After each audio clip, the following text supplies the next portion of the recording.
ఇవన్నీ చూస్తుంటే ఈ చెయ్యి పార్టీ వాళ్ళు కూడా చెవులలో పుష్పగుచ్చాలు పెడతారని భట్టి గారి ప్రసంగం విన్నాక అర్థమైతా ఉంది అధ్యక్ష 5 దశాబ్దాల కాంగ్రెస్ పరిపాలనలో తెలంగాణ స్థాపిత విద్యుత్ సామర్థ్యం 7778 మెగావాట్లు. పురోభివృద్ధి లేదని మీరు చెప్పిన ఒక్క దశాబ్దంలోనే తెలంగాణ స్థాపిత విద్యుత్ సామర్థ్యం 19483 మెగావాట్లకు పెరిగింది. మీరు చేసిన దానికంటే 3 అంతలు చేశాం. ఈ మధ్య అదనంగా 1400 మెగావాట్లు ఎన్టీపీసీ నుంచి కూడా వచ్చింది. మీ ఇందిరమ్మ రాజ్యంలో తలసరి విద్యుత్ వినియోగం ఎంతుందో తెలుసా? 1196 యూనిట్లు. అనుకున్నంత అభివృద్ధి సాధించలేదని గౌరవ ఆర్థిక మంత్రి గారు చెప్పిన బీఆర్ఎస్ పాలనలో తలసరి విద్యుత్ వినియోగం 2349 యూనిట్లకు పెరిగింది అధ్యక్ష. ఇదంతా కాదు బట్టన్న స్పీకర్ గారు, ఇంత పెరిగింది అంత పెరిగిందని సరే లెక్కలు నేను చెప్తా, బుక్కులలో ఉంటుంది. కుల్లా మీరు ఒక్క 10 నిమిషాలు టీ బ్రేక్ ఇవ్వండి. నేను బట్టి గారు పోయి అసెంబ్లీ ముంగట గన్ పార్క్ మీద రోడ్డు మీద నిలబెడతాం.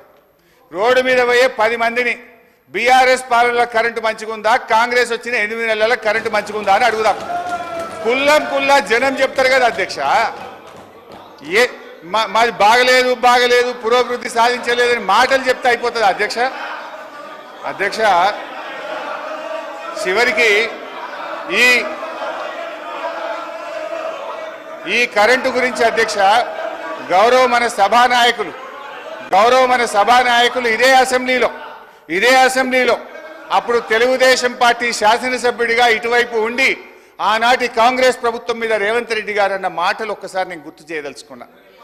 ఆనాటి కాంగ్రెస్ పాలనలో తన తండ్రి గారు చనిపోతే ఊర్లో దహన సంస్కారాలు చేసిన తర్వాత కరెంటు లేకపోతే గంటల సేపు ఎదురు చూసి కరెంటు లేక నీళ్లు లేక నెత్తి మీద నీళ్లు చల్లుకొని ఇంటికాడికి పోయినా అని రేవంత్ రెడ్డి గారు ఆనాటి కాంగ్రెస్ పాలనలో కరెంటు పరిస్థితి గురించి ఇదే సభలో చెప్పారు అధ్యక్ష. ఇవాళ పరిస్థితి ఏడికి వచ్చిందంటే చివరికి గౌరవ మంత్రులు ముఖ్యమంత్రి గారు ఎక్కడన్నా మీటింగులు పెట్టుకుంటే జనరల్ గా పోలీసు వాళ్ళు భద్రత కోసం వెళ్తారు అధ్యక్ష. మీటింగ్లకు పోలీసు వాళ్ళు పోయి భద్రత కోసం వాళ్ళు నిలబడితే అధ్యక్ష ఈ రోజు కరెంటోళ్ళు పోయి మాత్రం నిలబడుతున్నారు అధ్యక్ష. పోలీసు వాళ్ళతో పాటు ఏడ మంత్రి గారి మీటింగ్ ఉన్నా ముఖ్యమంత్రి గారి మీటింగ్ ఉన్నా కరెంట్ వాళ్ళు జనరేటర్లు పట్టుకొని మాత్రం ఉంటున్నారు అధ్యక్ష. ఆ